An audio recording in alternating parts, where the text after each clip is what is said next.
né, que eu não sei se vocês receberam, que não cabia tudo no cartaz, mas a minha ideia é que é uma coisa que eu venho pensando muito, venho pensando em escrever sobre isso já serve de teste, é tentar perceber o seguinte, assim, ó, esses sujeitos, e eu sou um deles, o Gilmar é outro, o Leandro é outro, aqui tem várias pessoas, o Djalma é outro, o Edivaldo é outro. Esses sujeitos e sujeitas aí que se botam no lugar da pesquisa sobre gênero e sexualidade, essas pessoas, como eu convivo há muito tempo com muitas delas, e eu próprio sou um deles, eles têm uma série de marcas e experiências que eu acho que são interessantes de analisar.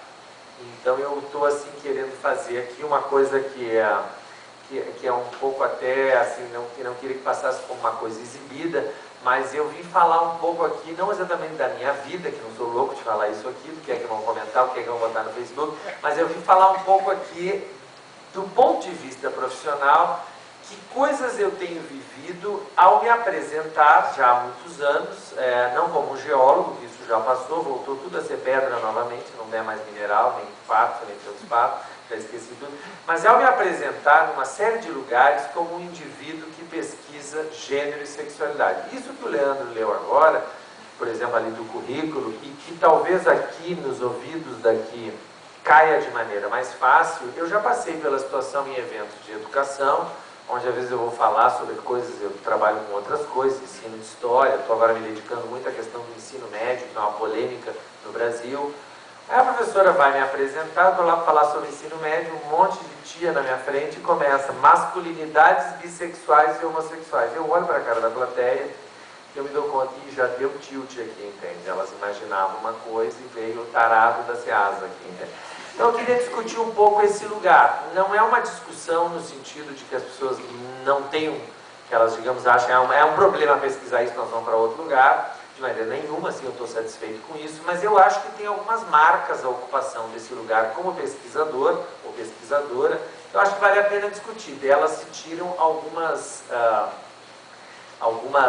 conclusões, alguns elementos, para perceber como a sociedade julga isso, e o que é mais importante, na verdade foi por aí que a minha questão começou como uma coisa mais terapêutica, é que eu comecei num processo pessoal a tentar discutir por que é que eu tinha caído nisso também, e que coisas me dão prazer na pesquisa desses temas. Isso começou já na tese de doutorado, né, que ao fazer o doutorado sobre homens bissexuais, eu me vi experimentando uma coisa que é um pouco rara dos indivíduos confessarem na pesquisa científica, que é o prazer. O prazer que pode ser derivado de várias coisas, e que, aliás, na dissertação do Gilmar, certamente é uma coisa que está no meu parecer para ele, que é o prazer de mexer com esses temas, que é completamente diferente do prazer dos meus colegas lá da geologia. Eu tenho alguns colegas que estudaram comigo, hoje são professores na URGS, meus colegas da biologia, quando eles falam de célula, e eu tenho um aluno agora que pertence a um grupo de estudos da biologia, que é o das membranas excitáveis, e eu fui entender o que era isso, me dei conta que não tem nada de excitação, uma coisa super burocrática aquilo ali, comparado com o que rola aqui. Então isso é o que mais ou menos essa ementa ela está querendo mostrar. Assim, eu queria salientar, e eu consegui organizar isso em 4 categorias. Eu estou naquela coisa do Levi-Strauss, classifica-se como se pode, mas classifica-se sempre, né? Eu vou reduzir um pouco o que eu acho que é uma complexidade desse lugar, que não é só eu que ocupo, aqui na sala tem várias pessoas que ocupam esse lugar, e tem outras que eu vejo que estão estudando e pretendem ocupar esse lugar, que é se apresentar como um indivíduo que pesquisa esse tipo de coisa. Eu, além de ser geólogo, eu também já trabalhei como engenheiro de minas, é um curso que eu não cheguei a terminar, e eu me dou conta que se apresentar como um engenheiro e ter registro no CREA, no Conselho Regional de Engenharia, é uma coisa completamente diferente, entende, de se apresentar como sendo desses temas. Então, um pouco essa é a minha pretensão. O outro, por favor. Eu queria, então, discutir isso, assim, né? Essa difícil posição e o que eu estou chamando ali de tentações, que é uma palavra muito boa para o nosso tema também, né? Que eu acho que a gente tem grandes capacidades de denunciar coisas sobre este lugar, mas a gente precisa perceber também por que é que a gente está no lugar e que tentações a gente e as pessoas que pesquisam isso sofrem também na pesquisa sobre os temas da sexualidade. É o que eu estou querendo recortar nessa nossa fala de hoje, né? Então eu vou comentar um pouco esses tópicos, vou contar alguns casos e histórias, né? não vou contar nomes, até também lá, tudo lá de Porto Alegre, vocês nem conseguiram saber onde é que é mesmo, também que alguns aqui são de lá, outros vão muito para lá, mas em todo caso, assim, ó, que não tem como não ilustrar um pouco esse tipo de coisa, porque é um pouco da minha trajetória e do lugar que eu estou, como é que isso se coloca. E no final, só para a gente se divertir um pouco, tem 2 ou 3 vídeos ali de 1 minuto apenas, né? Que é um pouco dessa coisa que eu estou fazendo provocativamente, que é de jogar para discussão algumas coisas de propaganda, e propaganda infantil, propaganda de cerveja, né? E para discutir as questões de erotismo nelas e perceber que impacto causa quando se diz que isso é pesquisa, que isso não é uma conversa de bar, né? O outro, então assim, ó, lá na URGS eu convivo, até pelo meu histórico, há muitos anos com indivíduos que também pesquisam sexualidade, mas que não pesquisam, digamos assim, na área da cultura. Aí tem que entender um pouco como é que eu cheguei no tema da sexualidade. Eu cheguei no tema da sexualidade vindo da pesquisa sobre AIDS. A Guacida chegou nos temas do gênero e da sexualidade vindo da pesquisa sobre mulheres em educação. A Dagmar chegou no tema do gênero e da sexualidade pesquisando maternidade, falando das minhas colegas ali. A Jane Felipe chegou no tema da sexualidade pesquisando inocentes criancinhas, que logo ela descobriu que tinha um negócio de pedofilia lá no meio, que é uma coisa bomba total, mas ela começou numa coisa super assim, as criancinhas e as aprendizagens infantis, e lá, como nós vamos ver num dos vídeos aqui.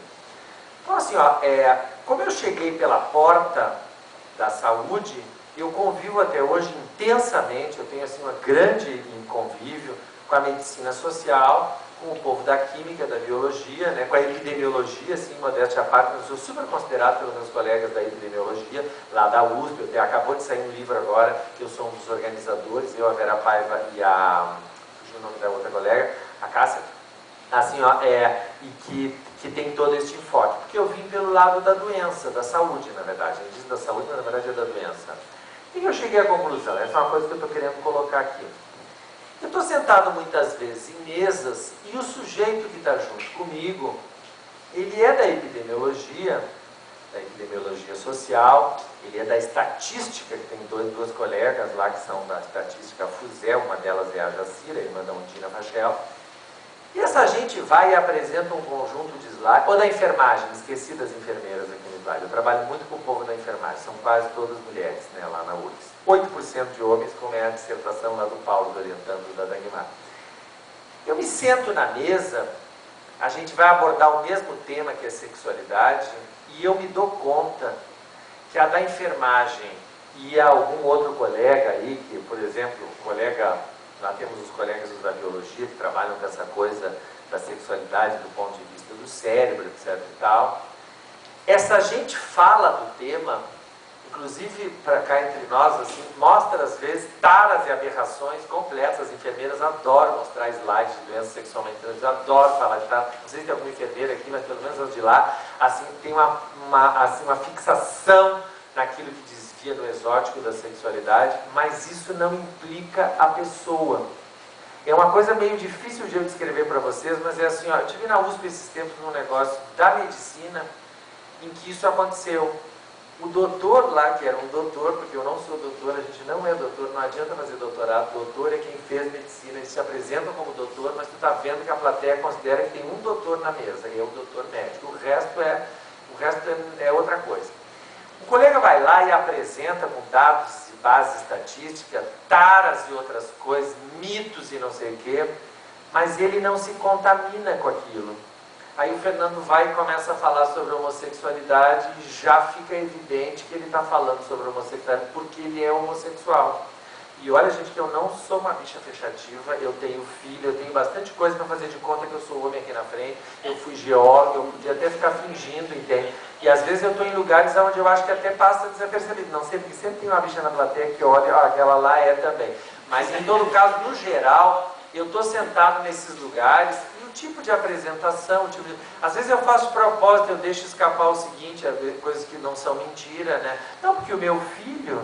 Não, porque na escola, que eu sei que puxam a atenção da pessoa para um outro lugar que não é um lugar. Eu não faço isso para me esconder, porque eu não tenho... Eu faço isso para ver o que vai acontecer. Então, o que eu venho percebendo, que é um pouco o que eu coloquei aqui.